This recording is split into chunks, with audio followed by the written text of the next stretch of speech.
Hello everybody, welcome to the second part of the dwangoAC interview, or better known as Mr. TasBot.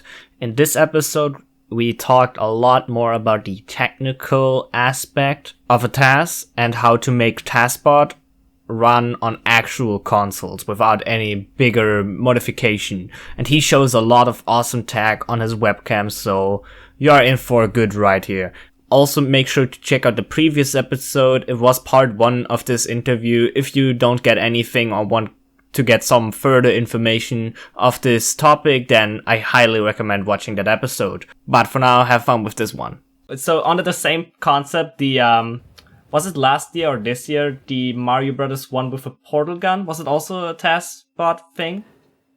Yeah, in a sense. So that one blurs the lines a little bit. In that case, what we did is we used this display board right here. So this is another one of the same display boards. This one is a Super Nintendo controller. It has 16 buttons on it, which is kind of handy. Well, we have 16 buttons, even though the original controller only had 12. But we've exposed the extra 4 here. The controller always had the ability to send those. It just didn't use them. So we used TasBot in a different sense in that case. libtas is a wrapper around games that run in the Linux operating system, that are written in the SDL framework. And a lot of games that are used inside of Linux are ported in that way, where they use SDL, this framework. For those types of games, we're able to hook into them and add tool-assisted speedrun tools to them. Celeste, for instance. Another game that you just mentioned was Mario Zero. And Mario Zero was this crazy game where they took the Super Mario Brothers 1 game and gave Mario a portal gun. And we took this ROM hack, if you will, or this... that's not really a right word. It's not really a ROM hack, because it was a complete re-implementation of the game. Homage? Fan-made mashup might be another way of phrasing it. Homebrew? Homebrew. Indie game might be another way of phrasing it. The only thing that blurred the lines there is it did use art assets from each game, especially heavily relying on art assets from Super Mario Brothers. So there is a little bit of blurring of the lines there a bit. It sampled pretty heavily. But it also did a good job of recreating the feel of Super Mario Brothers 1 jumping mechanics with the ability to move a portal gun around. So while you were playing, you also had the ability to use a mouse to move a portal wherever you wanted and jump through it. It was a very, very cool mechanic. And libtas was used to create a tool-assisted speedrun that completed the game and really impressed people. It was really kind of a cool little demo. But I would also point out that it was already running on its native console. So if you think about it this way, I have an actual Nintendo here.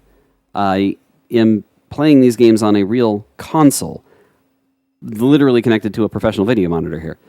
But in reality, what do you do if it's already on a PC? If the native platform is Linux operating system running on a PC, how do you console verify that? How do you run the game back in the original environment? Well, it's already running on Linux. So what we did instead is we hooked up this visualization board that I showed you, and we connected TasBot so that he could show what buttons were being pressed and be in lockstep while playing back the original movie on the original hardware that it was made for.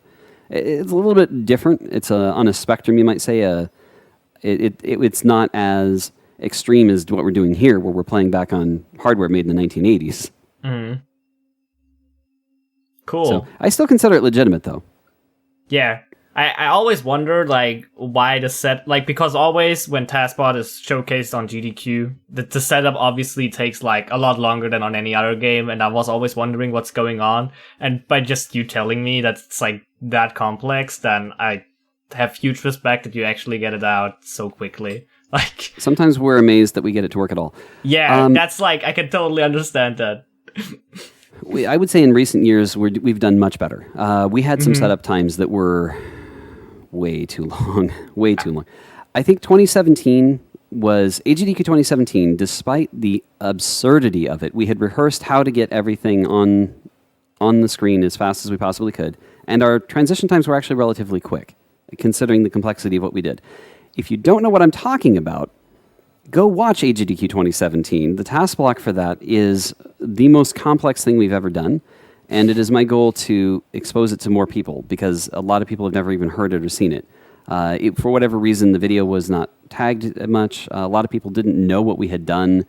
It's just how it worked out. So it's one of the more insane things that we did. It involved connecting a Nintendo, a different Nintendo, and a Super Nintendo, and doing something with all three of them at the same time. God, I don't know if I remember that run. Like, I personally try to watch every TasBot block on a GDQ because they are my personal highlight every year, basically. But I really can't remember which run was that. So it's okay. I think I will check it out after this recording. But so this was the long, elongated spoiler alert. Now that we've said that spoiler alert, go watch it. I'm going to spoil it for you. So in HDQ 2017, we started playing the game Super Mario Bros. 3 just like this, and within about 10 seconds, we were already rearranging Koopa shells all over the screen of the first level, and within 30 seconds, we'd taken over the entire game and played a demo scene-like level that showed wonderful scrolling text and effects that are not normally used and all kinds of cool stuff. It was pretty amazing.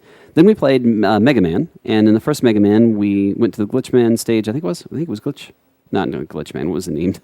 I can't remember all the characters. I don't remember a Mega Man character called Glitch Man. No, it's not Glitch Man. Guts Man? Like the one who throws rocks? I haven't played that much Mega Man. Yeah, I know. I remember, yeah. That was so short, it didn't last very long. We maybe played the game for less than 40 seconds, and then it was all over. We'd taken over the whole game by using a beam glitch that allowed us to take over the take over the control of the console. Mm-hmm. And then we showed TasBot OS, and it was this whole fake-looking operating system that was pretty cool. And we did a flying floppy disks reference to flying toasters that was pretty fun. Interestingly, there's actually someone named Vigraytech who's actually working on an operating system for the original Nintendo and trying to make something functional out of it. It's kind of silly, but so this was more of a show. It was a desktop. It had a start menu on it, but it didn't actually do anything. I think I slowly started to remember what this was all about. Yeah. Then we set that aside and we started playing Super Nintendo game that you might be familiar with, Legend of Zelda: Link to the Past. And it wouldn't be a Legend of Zelda: Link to the Past game if we didn't do something dumb with a bottle. So we immediately get straight into Kakariko Village while it's still raining, mind you.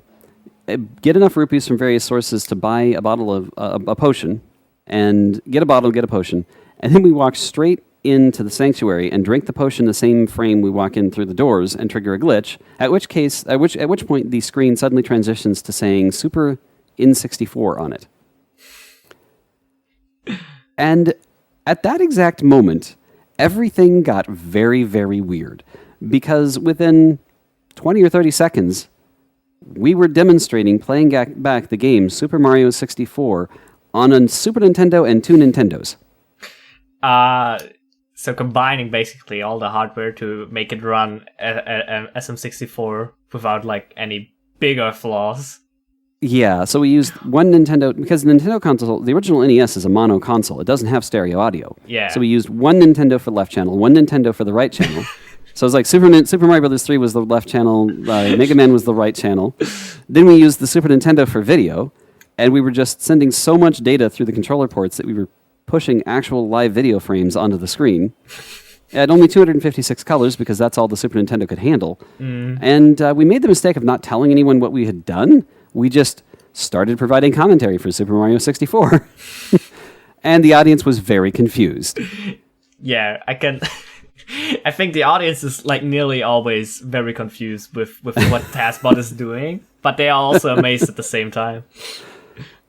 So back to the original question. Yeah, some of our setup times were kind of long for really good reasons. Yeah. But in recent years, we've done a pretty good job. We've actually had the shortest setup times of most of their stuff because we're prepared. We know what we're doing now. We know what we have to have on stage. I've had backup cables on stage, things like that. I'm ready.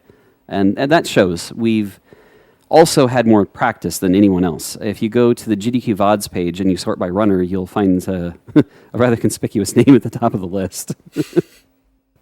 So yeah, we've done more runs than anyone else, and we have a bit of practice at it. Mm. I always love GDQ TasBot blocks. They're like one of the coolest things. I always try to catch them, even though because I'm European, they kind of run at weird times sometimes. But yeah, I'm sorry. I did come to European Speedrunner Assembly at least. So you showcased also something there at ESA?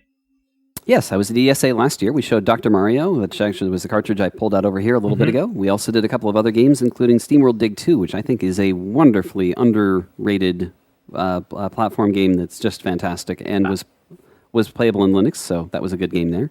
I only played the first part of those games, but I really liked it too.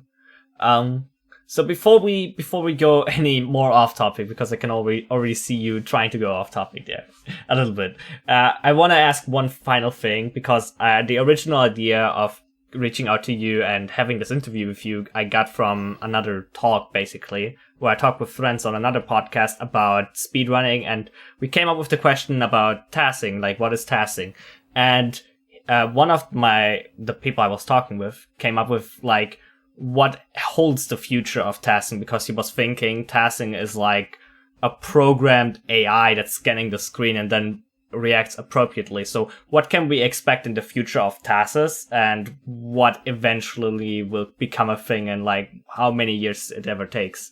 And I know it's like probably a difficult question to answer. It's not too difficult of a question, but it is multifaceted. So Okay. on the one hand, we've made it to a point where most of the core games people remember are, first of all, tassable, and second of all, have been tasked to the point that it's really hard to find improvements. That doesn't mean it's impossible. Just a couple of weeks ago, there was a new improvement to the Warps version of Super Mario World that shaved a good 2.5 seconds off the time. That might not seem like much, but there have been tool-assisted speedruns that have been obsoleted. In other words, a newer run has come out that is faster than anything that has been prior to it, that have only been able to save one frame. Yeah. And sometimes frame wars are pretty funny. But a lot of the older games that are well oiled, well played, well tested, we're not likely to see improvements in. I would be really surprised if we find more than a frame or two of improvements ever in Super Mario Bros. 1. Unless someone finds a glitch that has just been completely overlooked by everyone, it's not going to happen. In part because we've disassembled the ROM, we've looked through the game's construction code, we know how the 21 frame rule works. Okay, you're at a bus stop, and never mind. There's always ways that you might have missed something, but with Super Mario Bros. 1, it's had so many people look at it, so many eyeballs on it, and it's in reality a pretty simple game, that it's not likely that we're going to find much improvement there. There's still a back catalog of less popular games that maybe they have tool-assisted speedruns, but they aren't very good, and so someone will come along and improve it. In some cases, they're just really old and made with antiquated emulators that weren't very accurate, and in some cases, it's possible for a new run, which actually takes longer than an old run, to be submitted and accepted because it's more accurate. So that happens. But let's talk a little bit more about moving away from the old consoles that are well-trod and well-understood ground, and talk about what else it lies in the future. As we talked about earlier, there's the Dolphin emulator, which adds Wii support, and that's a pretty big field. But it also ramps up the complexity of the game. So the nature of tool-assisted speedruns is changing. If you want to make a real proper TAS of a game like Breath of the Wild, Breath of the Wild we'll get to in a bit. That's another story. If you wanted to make a tool-assisted speedrun of Legend of Zelda Twilight Princess, a GameCube and Wii game that is emulatable and works, there is not yet a really solid published TAS of that. In fact, I don't think there is a polished TAS of that. There are plenty of works in progress, but it is such a huge game that it is a monumental effort to make a tool-assisted speedrun of the quality that the community expects. It doesn't mean that it will never happen. It just means that it is so much harder. Dolphin is getting better every day. There are examples of past cases where a runner would get started on a TAS and would get demoralized because of desyncs. A good example of this is a well-known tool-assisted speedrun that was never actually published because it desynced, even for the original author. The original author was unable to play back their run of Metroid Prime. Okay. It's a wonderful task of Metroid Prime, but even the original author could not get it to sync in a single setting. He had to video segment the run, which is a big no-no. You just don't do that. So we would love to see this get published at some point. We'd love to see a tool-assisted speedrun that is functional from beginning to end, but that will require continuous improvements to Dolphin for emulator level accuracy and effort from the tool-assisted speedrun community to perform these tool-assisted speedrun efforts. And it's going to be team efforts at this point. The idea of single-handedly doing just the entirety of Wind Waker, for instance, that's a lot to take on. And it's not to say that it won't happen. It'll take a lot of time. If you were a single person doing it all on your own, it would take a long time to do Wind Waker all on your own. So you're going to see that tool-assisted speedrun content has to be made by teams, almost, to make them practical. The effort is just too high otherwise. And sometimes that's not possible. Some games are not sync reliable. In other words, they don't reliably allow you to, quote-unquote, hex in movement. In other words, you can't have one person working on this level and another person working on this level. You have to do it linearly, and it makes it really difficult to do something in a team-based setup. So I would say that the biggest thing that is making it interesting right now is the difficulty of doing modern 3D level games. Celeste was, of course, a 2D game in a modern platform. And as a result, it was easier to do a tool-assisted speedrun. That does not mean that it was easy. It was simply easier. I can totally see. Like, tasking Celeste is still, like, ridiculous. Yeah. One of the best examples we have of a modern-day-ish modern game was when we showed Mario Kart Wii being played back. And that was possible because individual levels could be contributed to by a large team of people. So a huge number, I think it's 20 different people contributed, and Melio was the main organizer of that content. And that showing was really solid. But that was a game that lent itself well to parallelism. A lot of other tool-assisted speedruns are just too linear to pull that off. So, in your opinion, like, the next big step in tasking is make it possible to work on as a team more, like, just more what I'm saying is we're still going to see people going back to the classics and going back and making tool-assisted speedruns of games that haven't seen one before, especially with the advent of better tools for things like Game Boy Advance games. But what I think we're also going to see is that the frequency of tool-assisted speedrun releases will drop, but the magnitude of them will increase. It's a big deal if someone comes out with a Twilight Princess or a Skyward Sword task that they spent 3 years working on. That is a huge amount of effort, and it's probably going to look really impressive. It's nearly like a movie. It literally is like a movie. Like, a movie studio is recording a movie for several years to make it a big banger, and I think a task video is also going to be a big banger for the community, but it takes like several years. Yeah, the amount of effort that goes in is just outstandingly huge. And then there's the other aspect, which is, I've talked a lot about the task side. The tool-assisted speedrun side, when you get away from the emulator and get to real console work, where we use replay devices, is a whole other vista. And what I mean by that is we have reliable tools on the Nintendo and the Super Nintendo, but there are still things that give us trouble. And on the Super Nintendo, the thing that gives us trouble is the fact that there are multiple clocks. So I'm going to very carefully show you a console that I've opened up here. This is a Super Nintendo that has had its case removed. And what I'm going to show you here, very carefully, if I can manage it, is the innards of a console.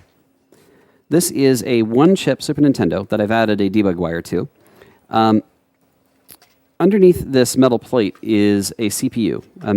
There's a chip somewhat like this one here. I'll get this placed to the camera. So underneath this metal plate is the main CPU. Right here, this little chip here is the audio processing unit, the APU. So there's a central processing unit in here and an audio processing unit chip right here on this board. Other Nintendo types actually separated out the daughter board like this. I will show you what I mean. So this is an older console. This one has all of it exposed. So your CPU is over, let's see, main CPU is going to be right there. Here's the main CPU clock, this can right here. This whole thing right here, this whole board right here is the audio daughter board.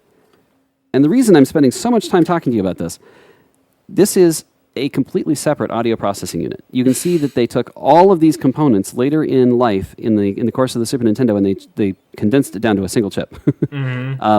But this is the audio processing unit. It is completely separate. And in fact, a lot of times we can hang the CPU and the audio will just continue to play because it's self-contained.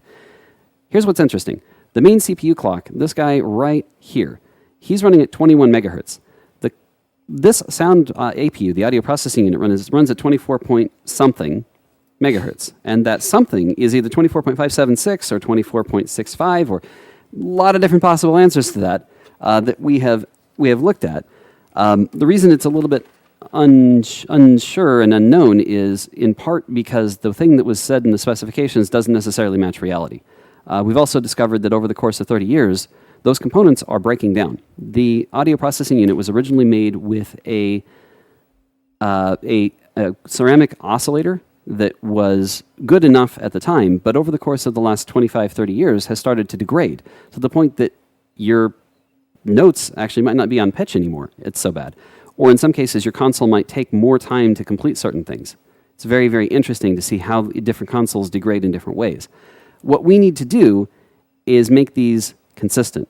And one of the things we're doing is, oops, I'm breaking my board here. I have a debug board here. This is an FPGA. This is an old Altera Cyclone V, Cyclone 5. This board is being used to replace the clock on the audio processing unit, which was what that yellow wire you saw in that first console was. Mm-hmm. What we're doing is experimenting with ways to fix the issues of that audio processing unit's clock shifting and drifting out of sync or changing as the console temperature increases or decreases. As the console warms up, your audio might be playing at a slightly different speed. Mm. Those differences mean that they're non-deterministic results. And we cannot have non-determinism if what we're doing is playing back a sequence of notes. I said earlier that the TasBot is like a player piano. And what I mean by that is, if you've ever seen a player piano, just that it has keys that plays all on its own, it usually has a scroll of paper that's advancing through. And it usually has holes or punctures in the paper that tell the player piano what notes to play as the scroll goes by. And that's really all that TasBot is doing here. It's nothing more than a predefined sequence of button presses. And it requires that everything be deterministic. In other words, if you get even one frame off, it'll desync. In fact, this run here desynced earlier when I was talking and I had to reset it. That happened probably because static electricity shocked the cart at some point. If we get off even a single frame, everything's over. The only visibility we have is when the game asks the controller for input. That's all the visibility we have. So from the perspective of how do you get these games, these tool-assisted speedruns that were made in emulators to play back on real hardware, how do you do that without monkeying with the hardware too much? In the case of this console I showed you earlier, this is an unmodified console. The only thing we are doing is we are connecting a wire to boost the signal of a clock to keep the audio processor running at the speed it was supposed to be running at when it was originally designed. In other words, we're making the hardware work as it was intended to in the original specification. If you're a software developer being told to go write a game for a Super Nintendo, you were handed a description that said, the audio processor works like this, and it runs this fast, and it does this thing. Except our hardware doesn't anymore. It's 25 years old. Yeah. And it's not behaving that way. What we're doing is restoring it back to what the spec said with as minimal of a change as we possibly can. This work was done by TPW Rules with help from Ilari. There was some additional assistance by Total, Onosaurus.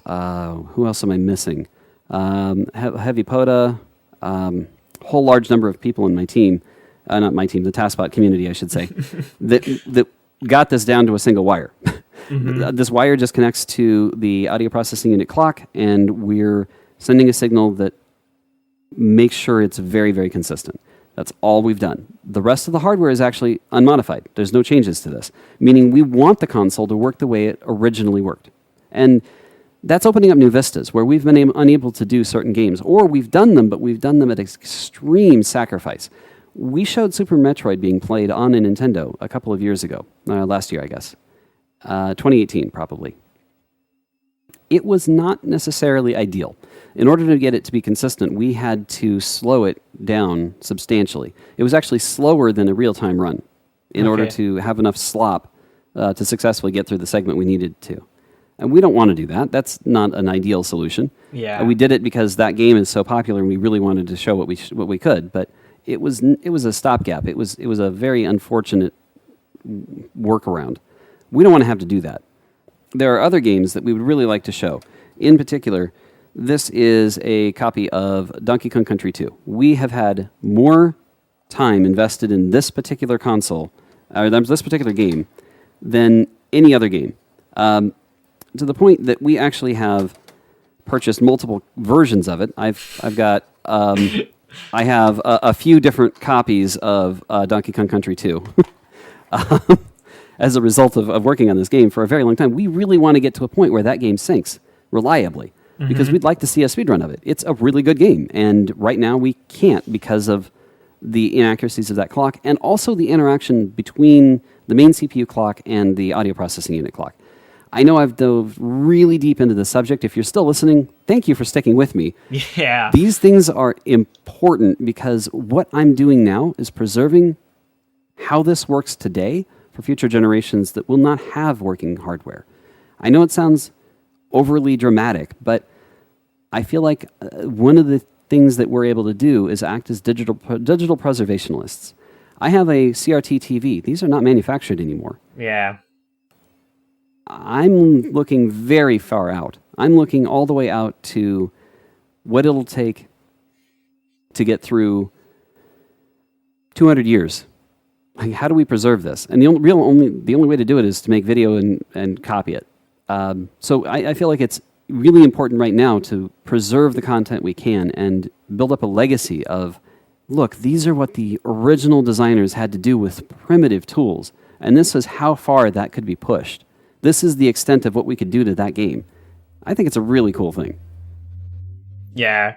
I just was trying to listen and be amazed by what you're telling, but it's like, man, the complexity goes on and on and on. And then this, like, I didn't even thought about that.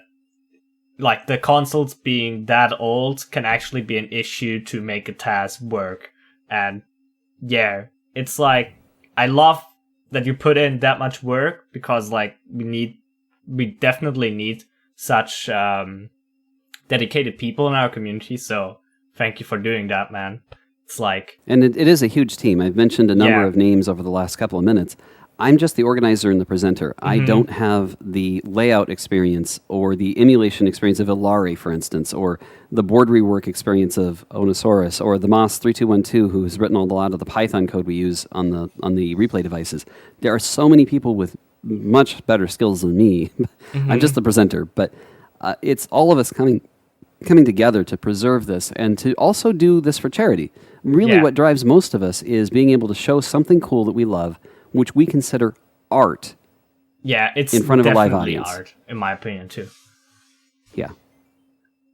Man, I don't know what to say else. I'm kind of speechless at this point, and I think we also like kind of run out of time for the recording. So I think that story kind of ends it perfectly here. So for everybody, go check out his Twitch channel. You stream quite regularly, in my opinion, or as far as I know.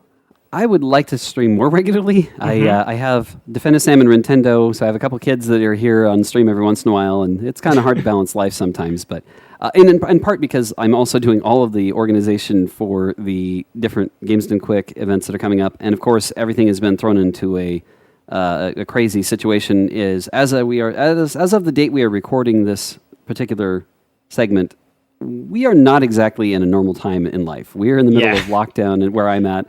COVID-19 has really upended everything. So I'm working from home, trying to manage having kids here, and it's pretty hard to find time to stream. But you know what? We have a huge team of people that are actively engaged. Some have more free time than others. If you want to be part of that, come on over to discord.tas.bot. Our Discord server has 2,500 plus people, and it's one of the comfiest places you can be. People from all walks of life are there. If you'd love to watch a Twitch stream live and watch people manipulate the lights around me and do all kinds of other crazy things, like make my music suddenly sound really weird, come on over to twitch.tv/dwangoAC. It's almost always a riot. If you get a chance, join the YouTube subscriber list. I'm always putting out new videos of things we've recorded here in this room or we've done at various different events. and showing them on YouTube. That's a great place to go if you just want to watch passively. Lots of fun ways to get engaged and be part of the tool-assisted speedrun community. Don't do it for me. Do it because what we're doing is raising money for charity. Over the lifetime of what we've done here, it's grown to the point of being way bigger than anything I ever thought it could be. And just this last event at Games Done Quick, Awesome Games Done Quick 2020, we helped raise over $186,000 with TasBot content. So if you want to be a part of that, come join us. Awesome. I will definitely put those links also in the description of the video and of the podcast. So yeah, thank you for having you. It was awesome to listen to you. I'm really, really impressed what you people do. Like, I'm far more impressed than I anticipated to be after this episode. So thank you for having you, and goodbye, everybody. Hope you enjoyed this episode, and thank you, Dwango. Bye, everybody. Take care.